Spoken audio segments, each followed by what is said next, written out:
ധർമ്മ പ്രമാണം. ധർമ്മപ്രമാണ വ്യൂവേഴ്സിക്ക് ഒരിക്കൽ കൂടെ സ്വാഗതം. பாத்தியா இப்போ ரீசெண்டா ஓரோ தேசத்துல புதுசு புதுசா கோவில் எல்லாம் கட்டிக்கிட்டு இருக்கா, கும்பாபிஷேகம் பண்ணிட்டு இருக்கா. இது இப்போ ரீசெண்டா உள்ள சரிதானா இது, இல்ல சாஸ்திரம் என்ன சொல்றது? சார், என்னோட அபிப்பிராயத்துல கோவில்கள் இருக்கு, பழைய சிஸ்டத்திலே கோவில்கள் இருக்கு.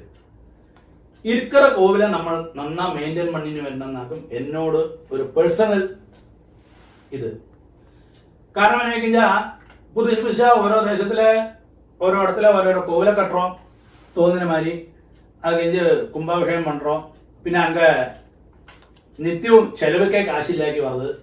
அது கழிஞ்சு பூஜாரி வைக்கிறதுக்குள்ள காசில்லை.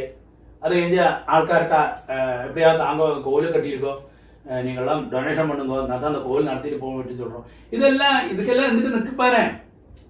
இருக்கிற எത്രയോ கோவில்கள் என்ன ஜீர்ணமா போறது.